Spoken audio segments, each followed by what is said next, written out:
You know, I'm sorry, go ahead. One thing that really, I think, kind of hampers our growth here, especially in the Ozarks area, is this lack of broadband.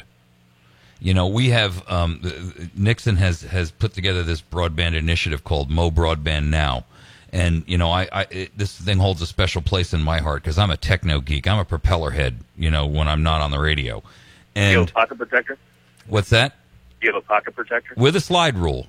Oh, that's good. Yeah, you're a throwback guy. And, you know, I'm a network guy. That's really what you know, I've been in the wireless industry and the network industry for most of my professional life. And, you know, one of the things that I see as a major lack down here is the availability of broadband. And a lot of that is because of our geographic area where, you know, it's very tough terrain, number one, so you can't be laying fiber into the ground. I mean, it's all stone down here. But in addition to that, you know, we have very, very low population density. And so you can't get the companies that ordinarily would be the providers for that to really deploy it across the board because it's expensive. And so, you know, one of the problems that I know we just recently lost one of our major companies in the area, one of our biggest employers. There's only really two giant ones here in West Plains area in Howland County. And we lost Air Evac, or at least a significant portion of it, to up north because they're moving their headquarters there. And I know for a fact that a major piece of that decision making was the fact that there's very little broadband here. And when you can get that kind of infrastructure, it's extraordinarily expensive. So, you know, the Mo Broadband Now program, while I think it's well intentioned, I think the actual, you know, implementation of it has been very, very poorly done. And that's an area that I would like you to look into, and you know, I don't know what your experience or knowledge is about that, but that's an area that I think we really, really can help grow jobs in this area by having broadband and being able to invite corporations in here who want to do business here. Yeah, I would agree. You know, that certainly is the future. Was this stimulus funded, do you know? No, it was FCC money out of the Universal Service Fund, I think. It was, well, in large part. Some of it was stimulus money. Some of it was FCC, what do you call it, money out of the Universal Service Fund. Okay. Because, you know, we took in over $4 billion in our state. Is that crazy?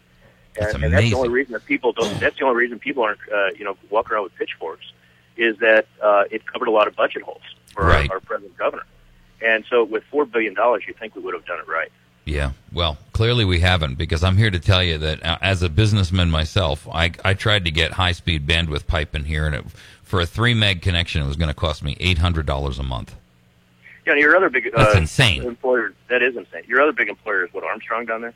Yeah, we have Armstrong Flooring down here. We have Invencis, and then we have Air Evac. We still have some Air Evac, but the major headquarters group, where most of the better paychecks are going, and they're moving north. Yeah, and it's kind of like when they do TIFs or something like that. You're splitting the pie. It's staying in the state, thank goodness, but it's too bad just leaving your area. Yeah. So, well, that broadband area is an area which, your office could certainly look into. I'd love to see a better implementation and a more fair and reasonable distribution of that, and some rules that benefit not the big behemoths who are out there and misusing that grant money and those types of things, but will actually put it into play for what it's really intended for, which is to, distribute broadband to the end user. I mean, having a broadband pipe that just terminates in West Plains doesn't do anybody any good, especially if the price to get the bandwidth there is so ridiculously high. So right, I agree. Well, I don't know some of the details as well as you do, so but I will give you my word that I will check into it. And okay. I'm one of these people that if something goes on their to-do list, it actually gets done. Great. Well, if you need some inside scoop on it, I'll be happy to give it to you, but we'll have to talk after the show. So yeah, I'll get you a Spence for Governor pocket protector too. All right. I can't wait to wear that. There you go. So public sector unions, that's another hot button for me. I am just so tired of seeing, constantly this dirge of money that goes out to these public sector unions and the unfairness of public service unions where, and I use the word public service with a grain of salt, where, they are doing far better than the average guy who's doing the same basic job in the private sector for a lot less money. But, these unions are negotiating these outrageous and incredible. I mean, I love what happened up in Wisconsin under Walker. they saved $10 million a year just on insurance for their teachers because they stopped going out through the sole source bidding process and actually put it out for public bid, which is what it should have been. I agree. I think, everything needs to be market-based solutions and free market-based solutions. I think, first of all, I don't have any bone to pick with any union. However, the world has changed, and some of them have not changed with it. And, there are some that will offer better training or better this or better that, and God love them. That's great. However, there's some that are still working on a business model of 40 years ago. Right. And my whole beef is, union or non-union, whatever works, but it has to be competitive. And in Wisconsin, there was an unsustainable solution or situation going forward. They were about ready to drive off the cliff with some of the insurance, with some of the pensions, and there's no free lunch here. There's no bucket of gold we keep dipping into. We have $15.8 trillion of federal debt. Right. And, so when do you, it's like all of a sudden you get your credit card bills in January, you say, I better cut back. We haven't gotten that memo. We need to cut back, and we can't be everything to everybody. Actually, I think we have gotten that memo. The problem is we're now using the Visa card to pay off the MasterCard to pay off the American Express card. and you're waiting for the Discover card to come in the mail so you can get that one too. Exactly. And I think that pretty much sums up our federal scenario. Yeah, and you're hoping somebody else starts another credit card company you can get one. Where's Diners Club when you need it? Yeah. But you just look at that and you say common sense has gone awry. When do you get the memo that $15.8 trillion and racking it up by the minute is not working? Right. And so you just to me, I'm a real common sense guy. Everybody has their own version of common sense, but my common sense says cut back, cut back, cut back. Right. And, we've got to, just with everything that's going on in our country, there's just no way we can be everything to everybody. Wisconsin was a good example of where you said, listen, time out.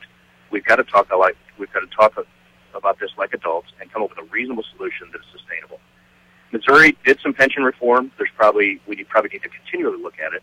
And public sector unions, of your other question, I don't have a bone to pick with unions or non-unions. My whole thing is it has to be competitive. And when you are paying above market for something, in today's world, that does not make sense. Where are you on the right to work issue? Well, I tell you what, everybody wants to nail me on this one, and it's a hot potato, but I'd like to call mine back to work, because right to work, everybody has the bumper stickers, and everybody goes crazy and all that sort of stuff. I do think we need to have freedom of choice in this state. And also, I think that you have to look at with the unions, especially in St. Louis and some in Kansas City, mid-Missouri. It's probably not working for them either. 45% of the construction trades are unemployed. And so, it's great for 55% of them, but for 45% of them, they're taking a second job or a new job at Lowe's or Home Depot or something like that. And, there's just not enough new construction going on in our state. Right. And yet, areas like yours don't have the ability to attract new businesses. And we've got a workforce here who's ready, willing, and able. We just don't have the employers to put them to work. Right, and everywhere I've gone in Missouri, all 114 counties, everybody talks about the factory that used to be there, or how their kids have had to move away for opportunities. And it's sickening because we're a once proud state that's rotting. And I'm a proud Missourian, and I just want to have everybody rally and say enough is enough. Let's get going. So your question on right to work. I'd like to call mine back to work because it's such a inflammatory, this right to work. There's so much on both sides. People have misconceptions of what it is. Mm-hmm. But I do, in fairness, I learned some things after I went out with this early. Some construction general contractor friends of mine said, hey, Dave, if unions go away, we are personally on the hook for unfunded pension liabilities. And I never had an appreciation for that. It was just I was barreling down the road. And I also sat down with some union guys who run unions, and they said, listen, we know we need to change, and some have changed and some have not. And then I said, is it an all or nothing deal? And, they kind of looked at me glazed over. And, nobody's really asked that question.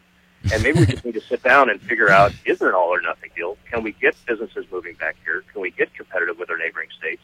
And is there a sustainable solution where unions are competitive and they can happily coexist? Sure. I don't have a problem with unions per se. I just have a problem with unions where they force the workers to join, and they automatically take dues out, and then they use those or misuse those dues for political purposes.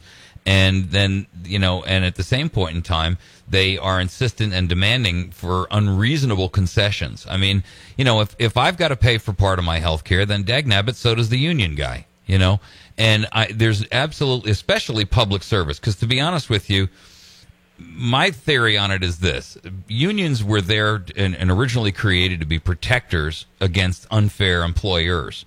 But if the employer is the police power, if you will, the government, how can you with reasonable conscience sit there and tell me that employer is being unfair to you? They are the police power. They are the lawmaker. They are the law executor. And to sit there and say, well, we need that to be protected from that employer is a ridiculous circular logic argument.